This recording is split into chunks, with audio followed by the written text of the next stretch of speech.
Hello दोस्तों, स्वागत है आप सभी का हमारे आज के इस नए वीडियो में। मैं बहुत दिनों बाद दोस्तों आपके सामने इस वीडियो को लेकर आया हूं।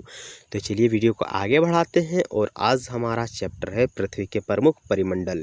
परिमंडल क्या होता है, कितने प्रकार के परिमंडल है, इस वीडियो में हम जानने का प्रयास करेंगे। और अंत में हम इसके अभ्यास प्रश्नों को भी सॉल्व करने वाले हैं। इसलिए इस वीडियो को आप बिना स्किप किए विस्तार से देखने का कोशिश कीजिए। तो चलिए वीडियो को आगे बढ़ाते हैं। तो सबसे पहले लिखा हुआ है कि जैसा कि आप पहले अध्याय में पढ़ चुके हैं कि जो हमारा पृथ्वी है एकमात्र ऐसा ग्रह है जहाँ पर जीवन है। तो हमारा पृथ्वी एकमात्र ऐसा ग्रह है जहाँ पर जीवन है। यहाँ मानव जीवित रह सकते हैं क्योंकि मानव को जीवित रखने के लिए यहाँ पर कुछ ऐसे तत्व मौजूद है जो कि भूमि, जल और हवा है। भूमि, जल और हवा पृथ्वी पर मौजूद है, जिस कारण से यहाँ पर जीवन संभव है। पृथ्वी की सतह ऐसी है जिसमें पर्यावरण के 3 प्रमुख घटक आपस में मिलते हैं तथा एक दूसरे को प्रभावित करते हैं। तो पर्यावरण के 3 घटक कौन कौन से हैं उसको भी हम जानेंगे और जीवन को प्रभावित करता है। पृथ्वी का ठोस भाग जिसे हम भूमंडल कहते हैं। पृथ्वी का ठोस भाग जिसे हम क्या कहते हैं, भूमंडल कहते हैं। भूमंडल का मतलब क्या हुआ कि वह सतह जहाँ पर लोग अपने क्रियाकलापों को करते हैं, अपना घर बनाते हैं, खेलते हैं, कूदते हैं, उस जगह को भूमंडल कहते हैं। गैस की परतें जो पृथ्वी के चारों ओर घेरती है उसे वायुमंडल कहते हैं। आप जब मैदान में जाते हैं तो आप जैसे ही सिर को ऊपर करते हैं, जो चीज़ आपको ऊपर देखने को मिलता है उसी को हम कहते हैं क्या, वायुमंडल। क्योंकि वहाँ पर आपको सिर्फ वायु ही देखने को मिलता है। गैसों का मिश्रण को हम क्या कहते हैं, वायु कहते हैं। आगे है, इस वायुमंडल में हमें ऑक्सीजन, नाइट्रोजन और कार्बन डाइऑक्साइड जैसी गैस देखने को मिलता है। पृथ्वी के बहुत बड़े भाग पर जल पाया जाता है जिसे जलमंडल कहते हैं। आप सबको पता ही होगा कि हमारे पृथ्वी पर 71% भाग पर क्या पाया जाता है, 71% भाग पर जल पाया जाता है, जिस कारण से उस क्षेत्र को जहाँ पर जल पाया जाता है उसको हम जलमंडल कहते हैं। जलमंडल में जल की सभी अवस्थाएं जैसे बर्फ, जल और जलवाष्प सम्मिलित है। तो जलमंडल का मतलब ये नहीं कि केवल सागर महासागर ही है। जलमंडल का मतलब जलवाष्प भी है, बर्फ का ग्लेशियर भी है। इन सब को मिलाकर उसको हम क्या कहते हैं, जलमंडल कहते हैं। मैं उम्मीद करता हूँ कि आपको इतना कुछ समझ में आ गया होगा कि भूमंडल क्या है, वायुमंडल क्या है और जलमंडल क्या है। आगे चलते हैं कि वायुमंडल एक सीमित क्षेत्र है, जीवमंडल एक सीमित क्षेत्र है जहाँ स्थल, जल और हवा एक साथ मिलते हैं और जहाँ सभी प्रकार के जीवन पाए जाते हैं। आप मनुष्य हैं तो आप बताइए कि आपके लिए वायु इम्पोर्टेंट है कि नहीं। तो आपका आंसर रहेगा जी हाँ, इम्पोर्टेंट है। और मैं पूछता हूँ कि जल आपके लिए इम्पोर्टेंट है कि नहीं, तो आपका आंसर रहेगा जी हाँ, जल भी हमारे लिए इम्पोर्टेंट है। उसी प्रकार स्थल भी हमारे लिए इम्पोर्टेंट है। अगर किसी एक चीज़ की कमी हमारा हो जाता है तो हम जीवन नहीं जी सकते हैं। इसीलिए जहाँ पर स्थल मंडल, जल मंडल और वायुमंडल ये तीनों चीज़ जहाँ पर मिल जाता है उसी क्षेत्र को हम क्या कहते हैं, उसी क्षेत्र को हम कहते हैं जीवमंडल। जहाँ पर जीवन संभव हो पाता है उसी को हम कहते हैं जीवमंडल। आइए इसको और विस्तार से हम जानने का प्रयास करते हैं कि भूमंडल क्या है, किसे कहते हैं, भूमंडल कहाँ कहाँ पर फैला हुआ है। तो पृथ्वी के ठोस भाग को हम क्या कहते हैं, भूमंडल कहते हैं। आप सबने भूपरपट्टी नाम सुना होगा, बस वही भूपरपट्टी ही भूमंडल है।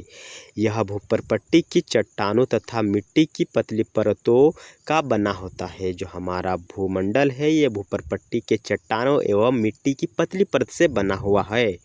इसमें जीवों के लिए पोषक तत्व पाए जाते हैं। यहाँ पर जीवों के लिए क्या पाया जाता है, पोषक तत्व पाया जाता है। पृथ्वी की सतह को 2 मुख्य भागों में बांटा जा सकता है। 2 भागों में हम पृथ्वी की सतह को बांट सकते हैं। एक होता है महाद्वीप बेसिन और एक होता है महासागरीय बेसिन।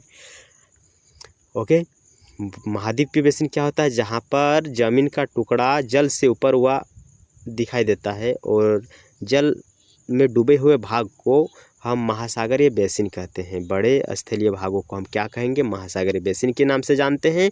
और जो बड़े जलाशय को हम क्या कहेंगे?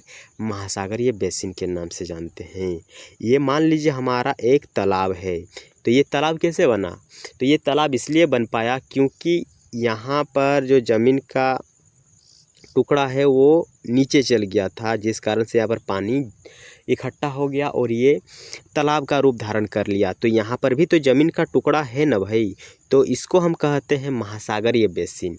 ज़मीन का वह टुकड़ा जो नीचे दब गया है और वहाँ पर पानी भर गया है, उसको हम कहेंगे क्या? महासागरीय बेसिन।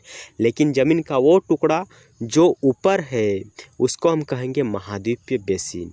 तो आप आसानी से बता सकते हैं कि हमारा पृथ्वी पर कितने महाद्वीप है। ओके, इसको हम इस वीडियो में बहुत ही विस्तार से समझेंगे। आगे चलिए देखते हैं आगे क्या है कि विश्व के सभी महासागर आपस में एक दूसरे से जुड़े हुए हैं। प्रशांत महासागर, हिंद महासागर, अरब सागर, ये सब आपस में जुड़े हुए हैं। चित्र 5.1 में विश्व के मानचित्र को देखिए। क्या सभी स्थलीय भूभाग एक दूसरे से आपस में जुड़े हुए हैं?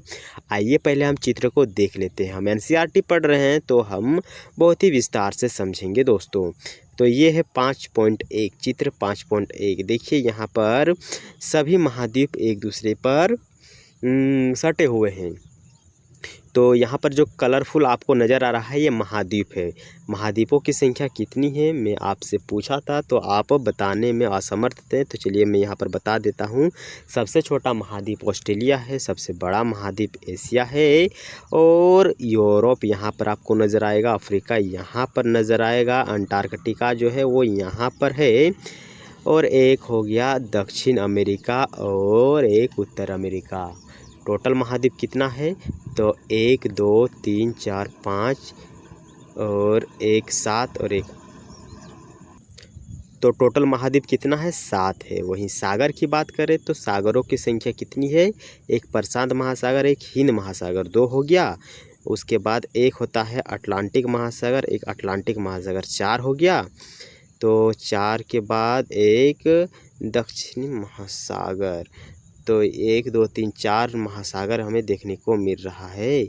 ओके, तो चलिए वीडियो को आगे बढ़ाते हैं और आगे क्या क्या लिखा हुआ है इसको भी हम विस्तार से जानेंगे। समुद्री जल का तल सभी जगह समान होता है। जो समुद्री जल का तल है वो सभी जगह समान होता है। स्थल की ऊंचाई को समुद्र तल से मापा जाता है।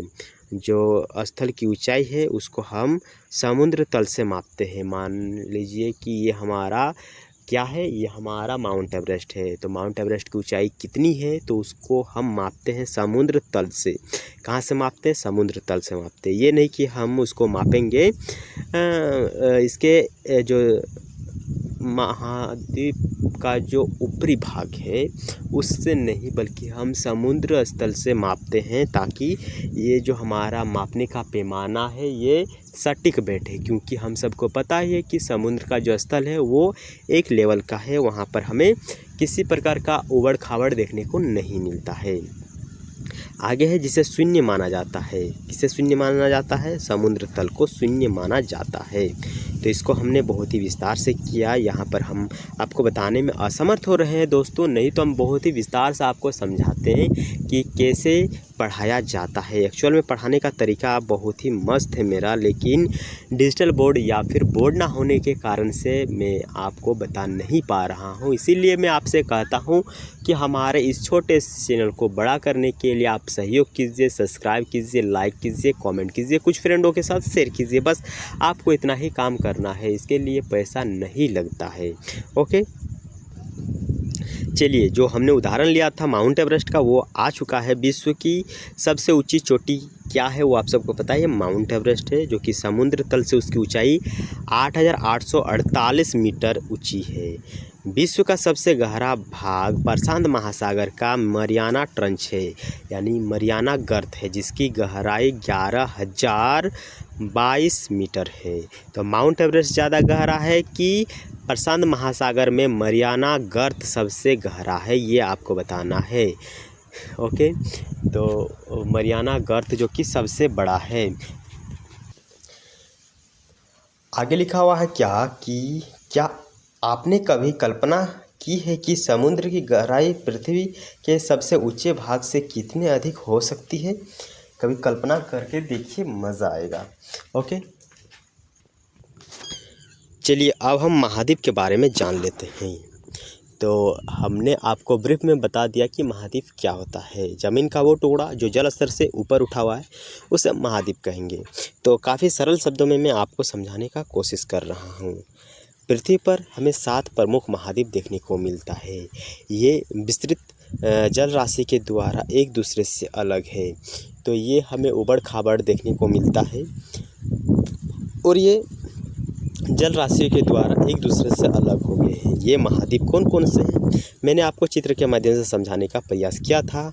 पहला है एशिया जो कि सबसे बड़ा महाद्वीप है। उसके बाद है यूरोप, अफ्रीका, उत्तर अमेरिका, दक्षिण अमेरिका, ऑस्ट्रेलिया और अंटार्कटिका। टोटल 7 महाद्वीप हमें देखने को मिलता है, जो कि चित्र 5.1 में हमने बहुत ही अच्छा से उसको देखा, समझा। ओके, एशिया विश्व का सबसे बड़ा महाद्वीप है। यह पृथ्वी के कुल क्षेत्रफल के 1/3 भाग में फैला हुआ है। यह महाद्वीप पूर्वी गोलार्ध में स्थित है। पूर्वी गोलार्ध और पश्चिमी गोलार्ध क्या होता है, इसको भी हम आइए समझाने का प्रयास करते हैं। ये हमारा गोल्ब है यानी पृथ्वी है। इसको जब हम बीच से एक लाइन खींचते हैं तो ये हमारा पूर्व का भाग हो गया, ये हमारा पश्चिम का भाग हो गया। तो जो पश्चिम भाग में पड़ता है उसको हम पश्चिमी गोलार्ध कहेंगे, जो पूर्व भाग में पड़ता है उसको पूर्वी गोलार्ध कहते हैं। उसी प्रकार अगर हम यहाँ पर और एक लाइन खींच देते हैं तो इसके उत्तर वाला भाग को उत्तरी गोलार्ध, इसके दक्षिण वाला भाग को दक्षिणी गोलार्ध कहते हैं। तो हमारा जो एशिया है कुछ इस प्रकार का यहाँ पर देखने को मिलता है। कैसा, एक मिनट, एशिया कुछ यहाँ पर हमें देखने को मिलता है। तो इस कारण से इसको हम कहते हैं कि एशिया जो है वो पूर्वी गोलार्ध में स्थित है। कर्क रेखा इस महाद्वीप से होकर गुजरती है। आप सबको पता ही है कि भारत भी कर्क रेखा को टच करता है। एशिया के पश्चिम में हमें यूराल पर्वत देखने को मिलता है जो कि यूरोप को अलग करता है। यूरोप महाद्वीप और एशिया महाद्वीप को अलग करने वाला एक जो बैरियर है वो है यूराल पर्वत। यूराल पर्वत यूरोप, याद रखने का मस्त कॉम्बिनेशन यहाँ पर मिल गया है कि एशिया को यूरोप से कौन अलग करता है, यूराल पर्वत। आगे लिखा हुआ है कि यूरोप एवं एशिया के संयुक्त भाग को यूरेशिया कहते हैं। ये मान लीजिए कि हमारा एशिया है और ये हो गया यूरोप। तो एशिया और यूरोप का जो ये संयुक्त भाग है, कौन वाला, एशिया और यूरोप का जो ये वाला संयुक्त भाग है इसको हम कहते हैं क्या, Eurasia. Europe plus Asia Eurasia हो गया। आइए अब यूरोप के बारे में जानते हैं। यूरोप एशिया जो है एशिया से बहुत ही छोटा है। यूरोप जो है एशिया से बहुत ही छोटा है। यह महाद्वीप एशिया के पश्चिम में स्थित है। ये मान लीजिए हमारा एशिया है तो इसके पश्चिम में जो हमें महाद्वीप देखने को मिलता है वो है यूरोप महाद्वीप। आर्कटिक वृत्त इससे होकर गुजरता है। आर्कटिक वृत्त जो है वो इससे होकर गुजरता है और यह 3 तरफ से जल से घिरा हुआ है। ये कितने तरफ से जल से घिरा हुआ है, 3 तरफ से जल से घिरा हुआ है। विश्व के मानचित्र को देखिए और इसकी स्थिति का पता लगाइए। ओके, अगला है अफ्रीका। अफ्रीका एशिया के बाद दूसरा सबसे बड़ा महाद्वीप है। तो दूसरा सबसे बड़ा महाद्वीप कौन सा है, एशिया है। विषुवत वृत्त जिसे हम कहते हैं भूमध्य रेखा, यानी इसको हम 0 डिग्री अक्षांश के नाम से भी जानते हैं, इस महाद्वीप के लगभग मध्य भाग से होकर हमें गुजरते हुए देखने को मिलता है। तो अफ्रीका के बीचों बीच से होकर हमें गुजरते हुए देखने को मिलता है विषुवत रेखा। अफ्रीका का बहुत बड़ा भाग उत्तरी गोलार्ध में स्थित है। उत्तरी गोलार्ध में स्थित है इसका एक बहुत ही बड़ा भाग। चित्र 5.1 को देखिए, आप पाएंगे कि यहाँ एक ऐसी महाद्वीप है जिससे होकर कर्क रेखा, विषुवत रेखा और मकर रेखा तीनों रेखा गुजरती है। ये आप याद कर लीजिए कि ऐसा कौन सा ऐसा महाद्वीप है जहाँ पर तीनों रेखाएं गुजरती है। आंसर रहेगा अफ्रीका। अफ्रीका में कर्क रेखा, मकर रेखा और विषुवत रेखा तीनों गुजरती है। विश्व का सबसे बड़ा रेगिस्तान जो कि सहारा रेगिस्तान है यहीं पर मौजूद है, जो कि अफ्रीका में ही हमें देखने को मिलता है। यह महाद्वीप चारों तरफ से समुद्र और महासागरों से घिरा हुआ है। चित्र 5.1 में विश्व के मानचित्र को देखिए। आप देखेंगे कि विश्व की सबसे लंबी नदी जो नील नदी है वो भी अफ्रीका से होकर गुजरती है। अफ्रीका का मानचित्र देखिए तथा बताइए कि कर्क रेखा, मकर रेखा और जो विषुवत रेखा है इनके किन भागों से होकर गुजरती है। ओके, तो इस भाग को मैं पहले आपको दिखा देता हूँ। ये रहा हमारा अफ्रीका, देखिए ये रहा विषुवत रेखा, ये है मकर रेखा और ये है कर्क रेखा। ये तीनों जो रेखाएं हैं अफ्रीका महाद्वीप से होकर गुजर रहा है। यहाँ पर आपको नाइल नदी देखने को मिल रहा है, यहाँ पर जो सहारा मरुस्थल है वो भी देखने को मिल रहा है। तो हमने अफ्रीका के बारे में जाना, चलिए अब उत्तर अमेरिका के बारे में जानते हैं। उत्तर अमेरिका को ही हम क्या कहते हैं, यूएसए कहते हैं, यूएसए कहते हैं। ओके, उत्तर अमेरिका में हमें मैक्सिमम देश देखने को, मैक्सिमम का मतलब क्या, 3 बड़े बड़े देश देखने को मिलता है जिससे बनकर हमारा उत्तरी अमेरिका बना हुआ है। एक है मैक्सिको, एक है कनाडा और एक है यूएसए। तो यूएसए का मतलब क्या होता है, यूएस का मतलब अमेरिका नहीं होता, संयुक्त राष्ट्र अमेरिका होता है। ठीक है, इसके बारे में हम विस्तार से जानेंगे। चलिए आइए पहले इसको समझ लेते हैं कि उत्तर अमेरिका विश्व का तीसरा सबसे बड़ा महाद्वीप है। यह दक्षिणी अमेरिका से एक जो संकरण स्थल होता है पनामा जलसंधि के माध्यम से ये कहाँ था रे भाई, पनामा जलसंधि से ये मतलब कनेक्ट होता है, इसको हम कहेंगे। तो यहाँ पर ये जो जलसंधि है, यहाँ पर 1 मिनट इसको ऊपर करते हैं, ठीक है। ये है उत्तरी अमेरिका, ये है दक्षिण अमेरिका और इसके बीचों बीच एक आपको देखने को मिलता है पनामा जलसंधि, पनामा कैनाल। तो इसी से ये अलग होता है उत्तरी अमेरिका और दक्षिण अमेरिका। इस जलसंधि के बारे में आइए कुछ जान लेते हैं। ये जो जलसंधि है, जलसंधि किसे कहते हैं सबसे पहले, तो जलसंधि स्थल का एक संकरण भाग होता है। संकरण का मतलब पतला सा भाग होता है जो बड़े बड़े स्थलीय भागों को एक दूसरे से जोड़ता है। तो जलसंधि का मतलब क्या होता है, जलसंधि एक ऐसे छोटा सा भाग है, पतला सा रास्ता है जो 2 बड़े बड़े स्थलीय भागों को जोड़ता है। भारत में कुछ ऐसे जलसंधि हमें देखने को मिलता है।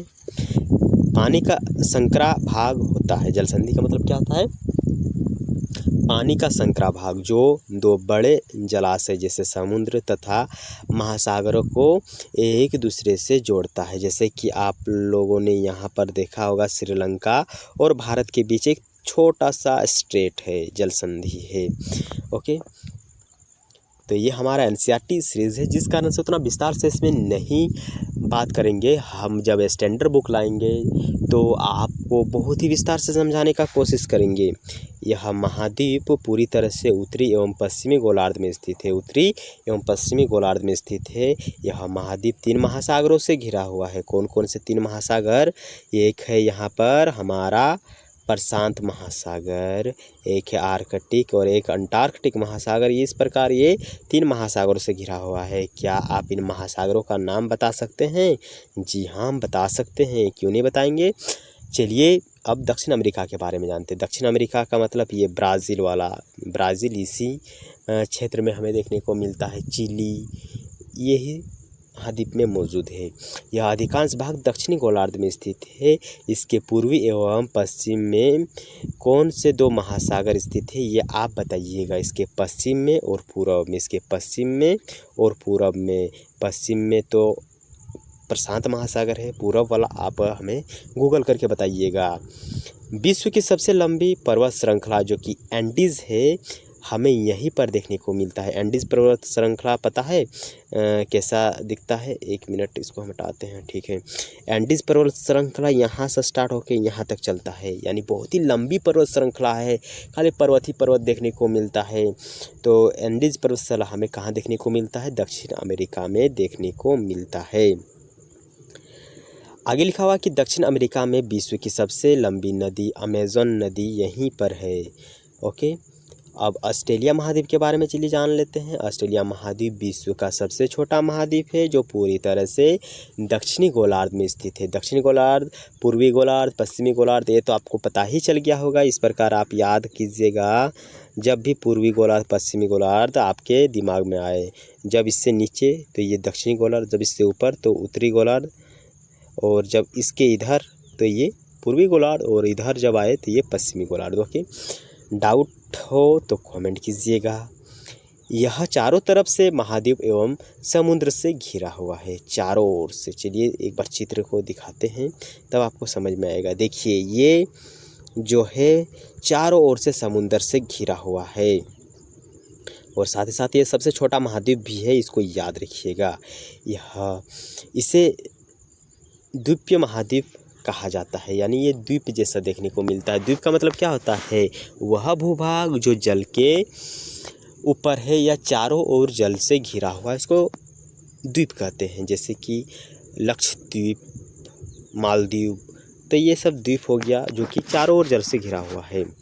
अब लास्ट में बचता है अंटार्कटिका। यह एक बहुत बड़ा महाद्वीप है जो कि दक्षिणी गोलार्ध में स्थित है।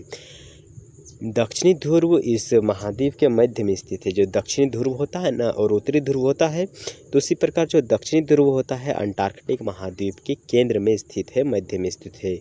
चूँकि यह दक्षिणी ध्रुव क्षेत्र में स्थित है, इसलिए यह हमेशा मोटी बर्फ़ की परतों से ढका हुआ है, क्योंकि वहाँ पर लाइट नहीं पहुँचता है, जिस कारण से वहाँ पर हमें हमेशा ठंडा देखने को मिलता है, और वहाँ पर हमेशा बर्फ़ छाया हुआ रहता है। बर्फ़ की मोटी मोटी परत हमें देखने को मिलता है। यहाँ किसी भी प्रकार का अस्थायी मानव निवास नहीं है, क्योंकि वहाँ पर बहुत ही ज़्यादा ठंडा देता है, जिस कारण से वहाँ पर लोग नहीं रहते हैं। बहुत से देशों के यहाँ पर हमें शोध केंद्र देखने को मिलता है। भारत की भी शोध संस्था, जिसे हम कहते हैं मैत्री और भारती, यहीं पर स्थित है। वहाँ पर जाकर वो शोध करते हैं, कुछ चीज़ों का खोज विचार करते हैं। ओके, तो हमने भूमंडल के बारे में विस्तार से जाना कि भूमंडल में 7 महाद्वीप है, उसको हमने जाना कि कौन सा बड़ा कौन सा छोटा। उसके बाद चलिए आइए जानते हैं जलमंडल। जलमंडल का मतलब क्या होता है? जहाँ पर जल ही जल है उस क्षेत्र को जलमंडल कहते हैं। इसको थोड़ा ध्यान से देखिए। यहाँ पर हमें देखने को मिल रहा है 97.5% महासागर है। 57.5% क्या है? महासागर है। वहीं 2.5% अलवणीय जल है, जो कि मनुष्य के लिए पीने योग्य है। 2.5% या 2.5% जो जल है वो मनुष्य के पीने के लिए है। बाद का जितना भी जल है वो सागरीय जल है, जो कि बहुत ही ज़्यादा लवणीय है, नमकीन है, वो मनुष्य नहीं पी सकता है। पृथ्वी को नीला ग्रह कहा जाता है। क्यों कहा जाता है? क्योंकि जब हम अंतरिक्ष से देखते हैं तो यहाँ पर पानी ही पानी नज़र आता है। 71% यहाँ पर पानी है, और 29% यहाँ पर स्थल देखने को मिलता है, जिस कारण से इसको नीला ग्रह भी कहा जाता है। जलमंडल में जल के सभी रूप उपस्थित है। जलमंडल में जल के सभी रूप, जैसे कि जलवाष्प हो गया, बर्फ़ का ग्लेशियर हो गया, ये सब चीज़ मिलकर जलमंडल इसको कहते हैं। इसमें महासागर एवं नदी, झीलें, हिमनद, भूमिगत जल और वायुमंडल की जलवाष्प सभी सम्मिलित होता है। पृथ्वी पर पाए जाने वाले जल का 97% से अधिक भाग महासागरों में पाया जाता है। कितना प्रतिशत? 57.5%, 97% सॉरी, महासागरीय जल है। एवं यह इतना खारा होता है कि खारा मतलब बहुत ज़्यादा नमकीन होता है कि मानव के उपयोग में ये नहीं आता है। शेष जल का बहुत बड़ा भाग बर्फ़ की परतों एवं हिम नदियों तथा भूमिगत जल के रूप में पाया जाता है। जल का बहुत कम भाग अलवणीय जल के रूप में पाया जाता है। यानी अलवणीय जल बहुत ही कम है जिसका उपयोग मनुष्य पीने के लिए, अपने घर के कामों को करने के लिए उपयोग करते हैं, जो मनुष्य के इस्तेमाल में आता है। यही कारण है कि नीले ग्रह में रहने के बावजूद हमें पानी की कमी महसूस होती है। हमारे पास तो 71% जल है, लेकिन क्या 71% जल हमारे उपयोग में है? ज़रा इसको सोचिएगा, समझिएगा। आइए महासागर के बारे में जानते हैं। महासागर का मतलब क्या होता है, बताइए थोड़ा। महासागर जलमंडल के मुख्य भाग हैं। ये आपस में एक दूसरे से जुड़े हुए हैं। महासागर जो होता है वो आपस में एक दूसरे से क्या होता है, कनेक्टेड होता है।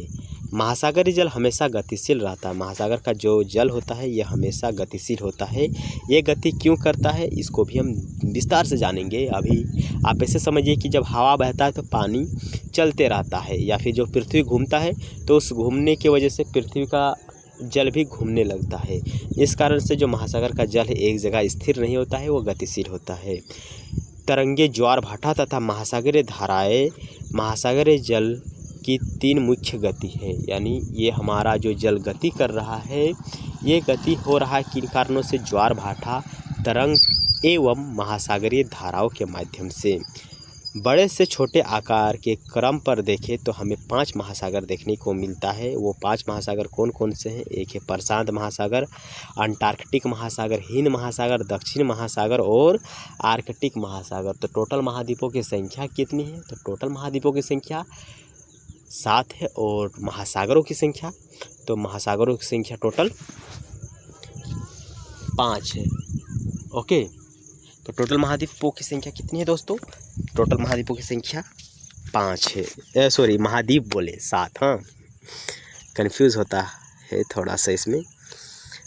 आइए जानते हैं, प्रशांत महासागर सबसे बड़ा महासागर है। जो प्रशांत महासागर है सबसे बड़ा महासागर है। यह पृथ्वी के 1/3 भाग पर फैला हुआ है। 1/3 भाग पर हमारा एशिया भी फैला हुआ था, याद है कि भूल गए? याद रखिएगा इस प्रकार। तो 1/3 भाग पर हमारा एशिया फैला हुआ है, वहीं 1/3 भाग पर हमारा प्रशांत महासागर फैला हुआ है।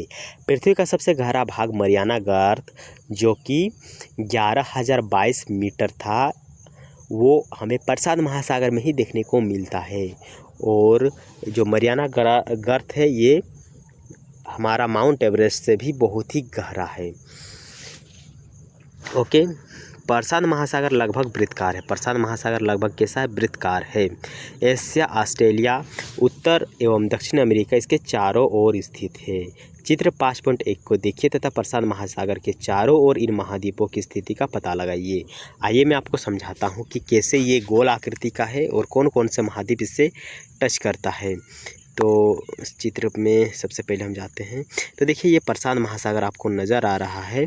यहाँ पर उत्तरी अमेरिका, दक्षिण अमेरिका, अंटार्कटिका हो गया और ये बीच में प्रशांत महासागर। इसको जब आप देखिएगा ना तो ये ऐसा लगता है कि ये गोल मोल है। और इधर भी प्रशांत महासागर आ चुका है, क्योंकि हमारा जो मैप होता है ना वो फोल्ड किया हुआ रहता है, फोल्ड किया हुआ रहता है। लेकिन जो गोल्ब होता है ना वो गोल्ब गोल मोल होता है ना, तो जिस कारण से हम उसको आसानी से समझ सकते हैं कि गोल्ब में समझ सकते हैं कि कौन कौन से महाद्वीप कौन कौन से महासागरों को टच कर रहा है। यहाँ पर अगर आप दिमाग को थोड़ा सा खोलिएगा तो पता चल जाएगा। ओके, डिजिटल बोर्ड होता ना दोस्तों तो मैं ना आपको ना इतना विस्तार से और हीरो बना देता पढ़ाई के क्षेत्र में। कोई बात नहीं, यहाँ पर आप देखिए एक एशिया हो गया, एक ऑस्ट्रेलिया हो गया, इन महाद्वीपों को ये टच कर रहा है। आगे चलते हैं, हम कहाँ पर थे? हम यहाँ पर थे ना, ऐसा आकृति का महाद्वीप। आगे है कि अंटार्कटिक महाद्वीप विश्व का दूसरा सबसे बड़ा महाद्वीप है। यह अंग्रेजी भाषा के एस अक्षर के आकार का दिखाई देता है, मतलब आभास होता है कुछ इस प्रकार का ये फैला हुआ है। तो एस आकृति का अंटार्कटिक महासागर है। इसके पश्चिमी किनारे पर उत्तर एवं दक्षिण अमेरिका तथा पूर्वी किनारे पर हमें यूरोप और अफ्रीका देखने को मिलता है। और ये बहुत ही ज़्यादा दंतुरित है। दंतुरित का मतलब क्या होता है, इस प्रकार का पूरा इसमें जो होता है ना जिग जैग टाइप का देखने को मिलता है, जो कि बहुत ही अच्छा साबित होता है बंदरगाह के रूप में। बंदरगाह मतलब क्या होता है, बंदरगाह जहाँ पर नाव आकर खड़ा होता है, तो नाव खड़ा होने के लिए हमें बहुत ही ज़्यादा गड्ढा वाला जगह देखना होता है, और साथ ही साथ जो कि 3 ओर से पानी से घिरा हुआ। तो देखिए यहाँ पर जब नाव घुसेगा ना, इसको मिटा देते हैं, यहाँ पर जब नाव घुसेगा ना तो आराम से वो घुस जाएगा, और 1 और 2 और 3 और स्थल है, और 1 ओर से पानी घुस रहा है, पानी घुस रहा ना 1 ओर से, तो आराम से उसी रास्ते से वो नाव घुसेगा, और तीनों ओर स्थल है, तो आराम से वहाँ पर वो सामान रख सकता है। तो जो अंटार्कटिक महासागर है दंतुरित है, यानी वहाँ पर प्राकृतिक बंदरगाह बहुत ही मस्त देखने को मिलता है। यह अनियमित एवं दंतुरित तटरेखा प्राकृतिक पोताश्रोत एवं पोतनों के लिए आदर्श स्थिति है। व्यापार की दृष्टि से यह सबसे व्यस्त महासागर है। यहाँ पर बहुत ही ज़्यादा व्यापार होता है। व्यापार सबसे ज़्यादा यहीं पर होता है, क्योंकि यूरोप काफ़ी विकसित महाद्वीप है ना, तो जिस कारण से वहाँ के देश हर वक्त व्यापार करते रहते हैं। उसके बाद आता है हिंद महासागर। हिंद महासागर ही एक ऐसा महासागर है जिसका नाम किसी देश के नाम पर रखा गया है। हिंद महासागर एकमात्र ऐसा सागर है जिसका नाम किसी देश के नाम पर रखा गया है। हिंद महासागर यानी भारत के नाम पर रखा गया है। यह महासागर लगभग त्रिभुजाकार है। यह महासागर कैसा त्रिभुजाकार है, इसके उत्तर में हमें एशिया, पश्चिम में अफ्रीका और पूर्व में ऑस्ट्रेलिया देखने को मिलता है। दक्षिण महासागर अंटार्कटिक महासागर को चारों ओर से घेरता है। यह अंटार्कटिक महासागर से उत्तर की ओर 60 डिग्री अक्षांश तक फैला हुआ है। आर्कटिक महासागर उत्तरी ध्रुव वृत्त में स्थित है तथा यह उत्तरी ध्रुव के चारों ओर फैला हुआ है। यह प्रशांत महासागर के छिछले जल वाले एक संकरे भाग से जुड़ा हुआ है, यानी एक छिछले भाग, यानी जो हम बोले थे ना जल संधि, उससे ये कनेक्टेड है, जिसे हम बेरिंग जल संधि के नाम से जानते हैं। बेरिंग जल संधि कौन कौन महासागरों को कनेक्ट करता है? प्रशांत महासागर और अंटार्कटिक महासागर को। जो बेरिंग जल संधि है, एक मिनट, जो बेरिंग जल संधि है ये प्रशांत महासागर को अंटार्कटिक महासागर से कनेक्ट करता है। अब चलिए हम बात कर लेते हैं दोस्तों वायुमंडल की। हमारे पृथ्वी चारों ओर से गैसों की एक परत से घिरी हुई है, जिसे हम क्या कहते हैं? वायुमंडल कहते हैं। वायु की इस पतली परत इस ग्रह का महत्वपूर्ण एवं अटूट भाग है। यह हमें ऐसी वायु प्रदान करती है जिससे हमें सांस लेने में आसानी होती है। यह वायुमंडल हम लोगों को सूर्य की कुछ हानिकारक किरणों से भी बचाती है। वायुमंडल की ऊंचाई 1600 मीटर तक है। वायुमंडल को उनके घटकों, तापमान एवं अन्य कारणों के आधार पर 5 वर्गों में हम बांटते हैं। ये 5 भाग कौन कौन से हैं? एक है क्षोभ मंडल, एक है समताप मंडल, एक मध्य मंडल, एक आयन मंडल और एक बाह्य मंडल। तो ये जो हम वर्गीकरण करते हैं वायुमंडल का, ये किस आधार पर करते हैं? तापमान के आधार पर, वायुमंडल के घटक के आधार पर और अन्य कारण भी है। तो यहाँ पर आपको नज़र आ रहा होगा कि वो 5 घटक कौन कौन से हैं। एक मिनट, वायुमंडल को सतह पर बांटते हैं, परतों पर बांटते हैं। वायुमंडल के कितने परत होते हैं? वायुमंडल के 5 परत होते हैं। तो एक्चुअल में हम फील्ड में आकर ना वीडियो बना रहे हैं, जिस कारण से बहुत ही प्रॉब्लम हो रहा है। ओके, आप हमारे ब्लॉगिंग चैनल से जुड़ जाइए, मज़ा आएगा कि कैसे हम वीडियो बनाते हैं। तो देखिए, पहला है क्षोभ मंडल। पहला मंडल कौन सा है? पहला है क्षोभ मंडल, जहाँ पर आपको देखने को मिल रहा है कि वहाँ पर हवाई जहाज़ उड़ रहा है और पैराशूट उड़ रहा है। उसके बाद समताप मंडल, जहाँ पर हमें कुछ तारे देखने को मिल रहा है। ओके, और मध्य मंडल, जहाँ पर हमें रॉकेट देखने को मिल रहा है। आयन मंडल में हमें क्या देखने को मिल? सैटेलाइट देखने को मिल रहा है। और बाह्य मंडल, जो कि उससे बाहर और कुछ है ही नहीं। ओके दोस्तों, तो आप समझ गए होंगे कि वायुमंडल के कितने परत होते हैं। वायुमंडल के 5 परत है। इसको हम चलिए और विस्तार से जानते हैं। तो वायुमंडल मुख्यतः ऑक्सीजन और नाइट्रोजन का बना है, जो कि साफ एवं शुष्क हवा का 99% भाग है। आयतन के अनुसार नाइट्रोजन कितना प्रतिशत है? 78% है और ऑक्सीजन 21% है। दूसरी गैसें जो कि कार्बन डाइऑक्साइड हो गया, आर्गन हो गया इत्यादि 1% हमें देखने को मिलता है। ऑक्सीजन सांस लेने के लिए आवश्यक है, जबकि नाइट्रोजन प्राणियों की वृद्धि के लिए आवश्यक है। मनुष्य के लिए ऑक्सीजन बहुत इंपॉर्टेंट है, वहीं प्राणियों के लिए नाइट्रोजन बहुत ही ज़्यादा इंपॉर्टेंट होता है। कार्बन डाइऑक्साइड अद्यप बहुत कम मात्रा में है, लेकिन यह पृथ्वी के द्वारा छोड़ी गई ऊष्मा को अवशोषित करता है। जितना भी गर्मी होता है ना पृथ्वी का, उसको अवशोषित करने के लिए यही गैस जिम्मेदार है।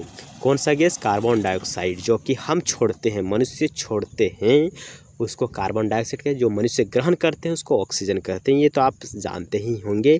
लेकिन एक ख़ास बात हमें क्या पता चला कि ऊष्मा को ग्रहण करने के लिए कार्बन डाइऑक्साइड जिम्मेदार है। आगे है कि इससे पृथ्वी गर्म रहती है। किससे? जो ऊष्मा को ग्रहण करता है ना, वो ऊष्मा के कारण पृथ्वी गर्म रहती है। यह पौधों की वृद्धि के लिए भी आवश्यक है। यानी सभी गैसों का किसी न किसी रूप में बहुत ही ज़्यादा यूज़ है। जैसे कि हमने जाना प्राणियों प्राणियों के लिए बहुत ही इंपॉर्टेंट है, कार्बन डाइऑक्साइड पौधों के लिए बहुत ही ज़्यादा इंपॉर्टेंट है, और ऑक्सीजन तो मनुष्य के लिए है ही। दोस्तों आगे लिखा हुआ है कि ऊंचाई के साथ वायुमंडल के घनत्व में हमें भिन्नता देखने को मिलता है। जैसे जैसे हम ऊपर जाते हैं तो उसका घनत्व कम होते जाता है।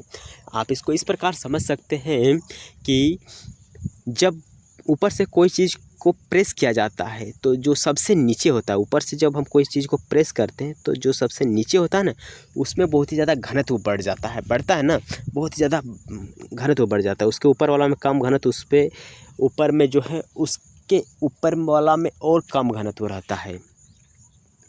ओके, तो पता नहीं आप समझ पा रहे होंगे कि नहीं। मैं तो आपको समझाने का भरपूर प्रयास कर रहा हूँ, इसीलिए मैं आपको कहता हूँ कि दोस्तों सपोर्ट कीजिए, लाइक कीजिए, सब्सक्राइब कीजिए। डिजिटल बोर्ड मैं खरीद लूँगा। यह घनत्व समुद्र तल पर सबसे अधिक होता है। समुद्र तल पर क्यों है? क्योंकि हमने जाना कि हमारा समुद्र कुछ इस प्रकार का है कि समुद्र का जो लेवल है वो नीचे है, तो यहाँ पर और जैसे जैसे नीचे बढ़ेगा ना तो उसका प्रेशर और ज़्यादा बढ़ेगा, पृथ्वी की गैस उसको और दबाव डालेंगे, तो जैसे जैसे गहराई बढ़ती है उसका घनत्व और भी बढ़ जाता है, और जैसे जैसे हम ऊपर जाते हैं उसका घनत्व क्या होता है? घटता है। आप जानते हैं कि पहाड़ों पर जो पर्वतारोही होते हैं, जो पर्वतों पर चढ़ते हैं, वहाँ पर हवा के घनत्व में कमी के कारण उन्हें सांस लेने में बहुत ज़्यादा कठिनाई होती है, क्योंकि ऊपर में घनत्व नहीं है। हवा जो होता है ना, वो हवा के माध्यम से उड़ते रहता है, जिस कारण से उसको सांस लेने के लिए ऑक्सीजन नहीं मिल पाता है। ऊंचाई पर सांस लेने के लिए उन्हें अपने साथ ऑक्सीजन का सिलेंडर ले जाना पड़ता है। जैसे जैसे हम ऊपर की ओर जाते हैं तापमान भी घटता है। तापमान घटता है ना, तापमान क्यों घटता है? तापमान क्यों घटता है? क्योंकि जो गैस के कण होते हैं ना, वो नीचे उसको एब्जॉर्ब करके रखता है टेम्परेचर को, जिस कारण से नीचे ज़्यादा टेम्परेचर, ऊपर कम टेम्परेचर।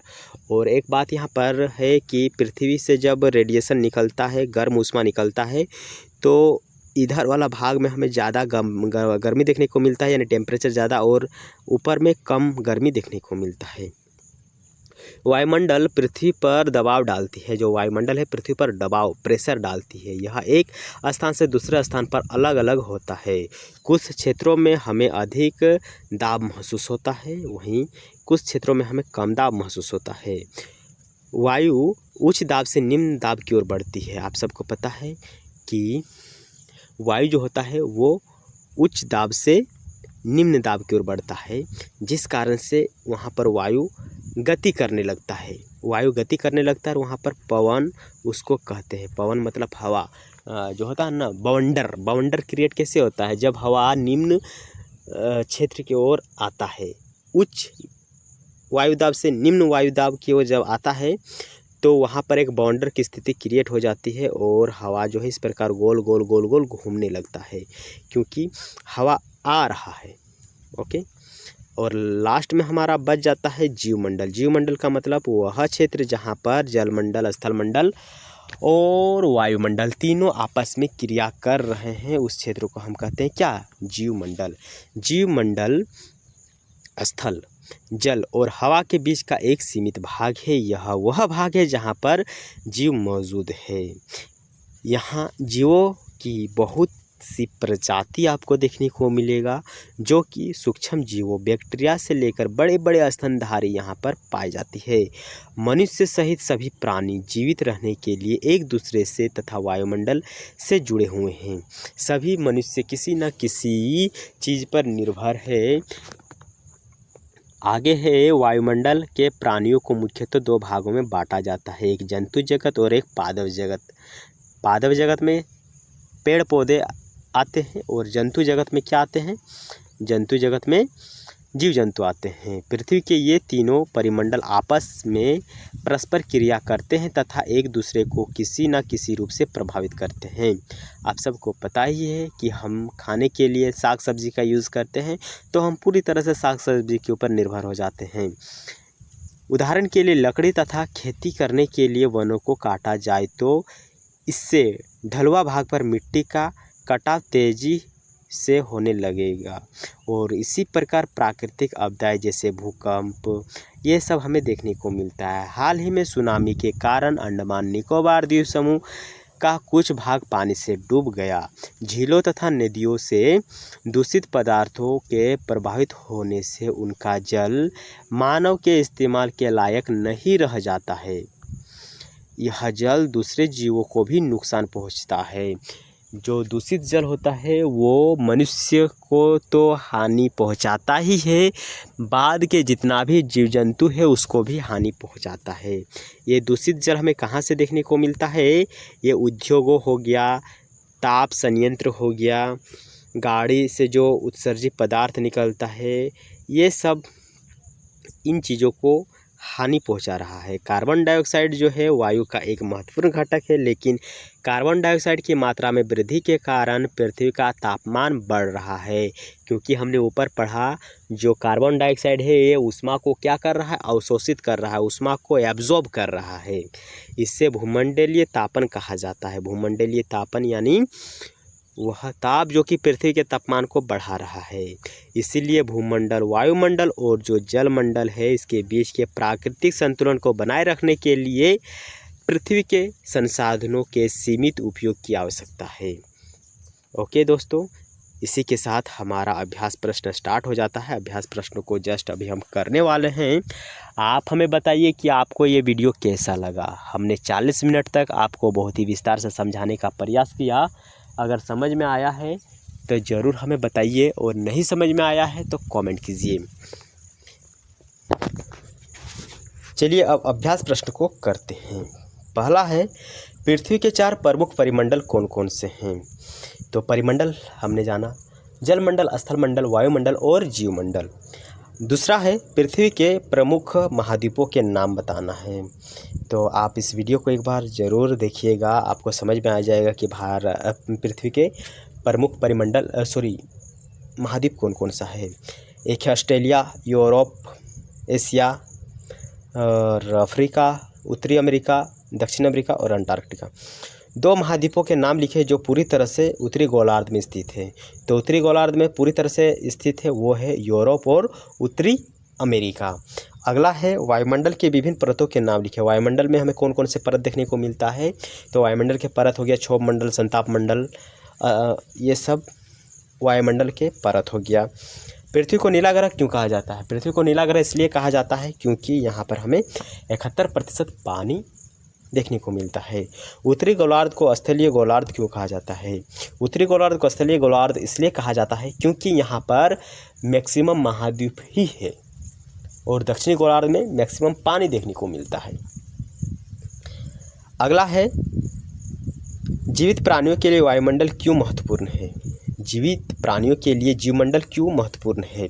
तो जीवित प्राणियों के लिए जीवमंडल इसलिए महत्वपूर्ण है क्योंकि जीवमंडल में उसे जल, स्थल, वायु सभी मौजूद मिल जाता है।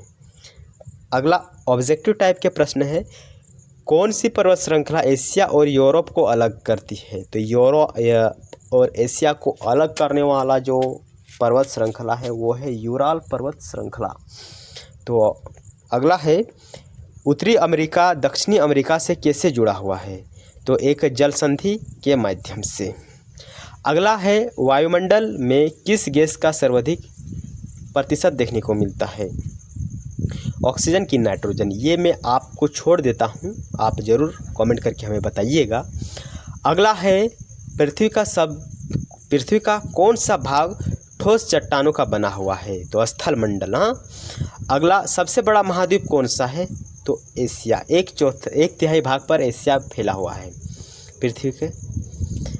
खाली स्थान को भरना है। पृथ्वी का सबसे गहरा भाग को क्या कहते हैं? मरियाना गर्त, जो कि प्रशांत महासागर में स्थित है। अगला है, महासागर का नाम एक देश के नाम पर रखा गया, हिंद महासागर ना।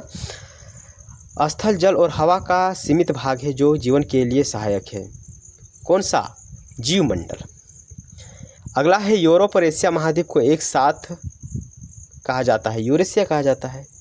पृथ्वी का सबसे ऊंचा पर्वत शिखर कौन सा है? Mount Everest. दोस्तों, इसी के साथ हमारा ये वीडियो हो जाता है समाप्त। अगर आपको वीडियो पसंद आया है, मेरा मेहनत अच्छा लगा है, तो ज़रूर इस वीडियो को लाइक कीजिएगा और चैनल को सब्सक्राइब कीजिएगा। हम अनदर वीडियो में आपसे